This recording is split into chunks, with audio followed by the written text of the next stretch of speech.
Hello guys. Welcome to Gupta ji medical lecture में आपका स्वागत है। आज हम बात करने जा रहे हैं स्पुटम क्या होता है, इसके बारे में बात करेंगे। बात करने से पहले एक इम्पोर्टेंट आपको बात बताना चाहते हैं। कोई भी दवा लेने से पहले डॉक्टर से ज़रूर मिलें, क्योंकि बहुत सारे दवाओं का साइड इफ़ेक्ट्स होता है, ताकि उन साइड इफ़ेक्ट से आप बच सकें। आज हम जानेंगे स्पुटम के बारे में। स्पुटम किसे कहते हैं, इसका लक्षण क्या होता है, कारण क्या होता है, और इसका लास्ट में हम देखेंगे एलोपैथिक ट्रीटमेंट क्या दे सकते हैं।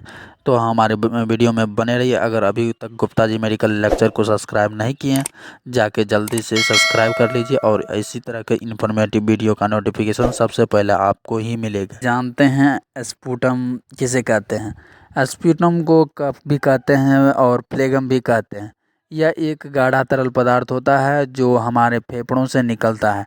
इसे कफ के नाम से भी जानते हैं।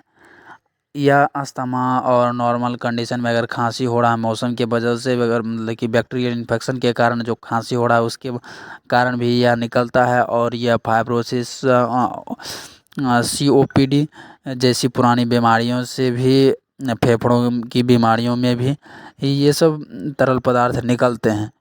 यह खांसी करने पर निकलता है।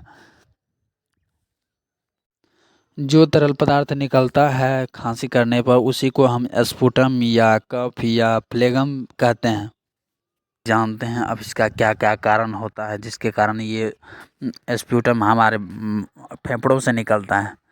तो धूम्रपानी के वजह से, अस्थमा के वजह से, एसिड रिफ्लक्स जब होता है, जब हमारे स्टोमक में गैस जब बनता है और हम माउथ के द्वारा एसिड रिफ्लक्स होता है, उसके कारण भी बनता है। और निमोनिया निमोनिया में बहुत ज़्यादा बनता है, जिससे निमोनिया में बहुत परेशान हो जाते हैं।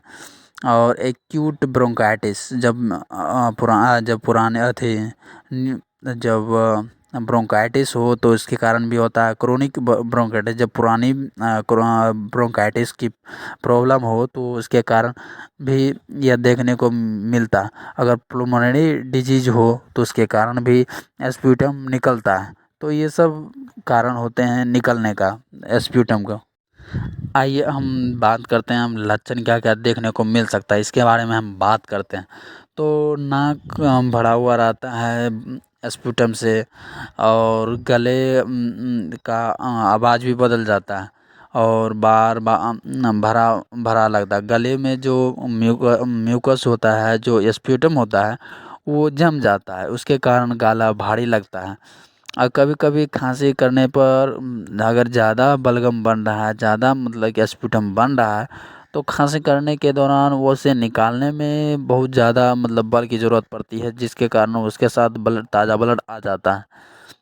आवाज़ का अधिकता बैठ जाता है, आवाज़ जो होता है ना वो बैठ जाता है। स्पुटम अगर गले में जम जाए तो आवाज़ सही से निकल नहीं पाता, जिसके कारण हमें बोलने में तकलीफ़ होती है। और सांस लेने पर खरखराहट, घरघराहट की आवाज़ आती है, क्योंकि वहाँ पर स्प्यूटम जमा हुआ रहता है, जिसके कारण हवा सही से हमारे फेफड़ों तक नहीं पहुँच पाता, जिसके कारण आवाज़ आता है घरघराहट, खरखराहट की। तो ये सब लक्षण देखने को मिलता है। आइए हम बात करते हैं इसका एलोपैथिक ट्रीटमेंट क्या क्या दे सकते हैं। तो इसके ऊपर हम बात करेंगे। तो हम कफ को या स्प्यूटम को निकालने के लिए क्या क्या हम इस्तेमाल कर सकते हैं एलोपैथिक ट्रीटमेंट में, सिरप क्या दे सकते हैं, तो इसके बारे में हम बात करेंगे। तो ब्रोविस ए जो सिरप आता है उसका हम यूज़ कर सकते हैं, जिसमें ग्राफिन्स और potassium iodine ammonium chloride composition होता है। इसका हम यह काम करता है, बलगम को जमने नहीं देता है, यह बलगम को निकालने का काम करता है। इसका हम डोज की बात कर लेते हैं। तो इसका 5 ml बीडी दिया जाता है दिन में 2 बार। या अगर आपको ज़्यादा बन रहा है तो हम आपको 5 ml TDS आप दिन में 3 बार इस्तेमाल कर सकते हैं। तो इस तरह के से आप स्प्यूटम को निकाल सकते हैं बाहर और ठीक हो सकते हैं। आइए अब बात करते हैं जब मतलब कि बहुत गाढ़ा म्यूकस निकल रहा है, जैसे स्प्यूटम बहुत गाढ़ा निकल रहा है, सही से निकल नहीं पा रहा, तो उसको हम थीन करेंगे, पतला करेंगे। उसके लिए हम कोडिन फॉस्फेट का इस्तेमाल करेंगे, जिससे वह यह कंपोजिशन मतलब कि काम करता है स्प्यूटम को बहुत पतला करने में, जिससे आसानी से निकल जाए, बहुत बल का ज़रूरत नहीं पड़े, जिसके कारण खून नहीं आए। तो उसके लिए हम इस्तेमाल करते हैं। अब इसका इस्तेमाल कर रहे हैं तो अगर कम बलगम जम रहा है तो आप 5 ml BD ले सकते हैं दिन में 2 बार। अगर बहुत ज़्यादा जम रहा है तो आप 5 ml TDS दे सकते हैं पेशेंट को, दिन में 3 बार आप दे सकते हैं। आइए अब बात करते हैं स्ट्रेप्टिल्स टैबलेट्स के बारे में। यह छाती में जमने वाले बलगम को आसानी से निकाल देता है। यह जो थीन हो जाता है और उसको जब थीन होने के बाद उसको यह निकालने में स्ट्रेप्टिल टैबलेट्स निकालने में मदद करता है। यह गोली अंदर एम्ब्रोसोल और हाइड्रोक्लोराइड्स का होता है।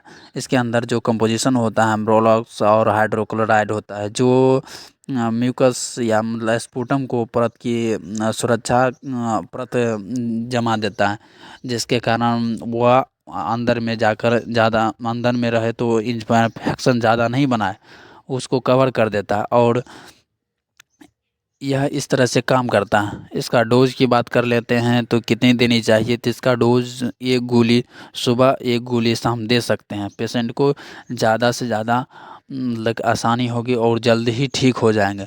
तो आज का वीडियो यहीं समाप्त होता है। हमारा वीडियो कैसा लगा, हमारे वीडियो को लाइक करें, शेयर करें, और गुप्ता जी मेडिकल लेक्चर को अभी तक सब्सक्राइब नहीं किए हैं तो जाके ज़रूर सब्सक्राइब करें, ताकि जैसे ही न्यू वीडियो डले तो नोटिफिकेशन सबसे पहले आपको ही मिले। तो thank you for watching my video.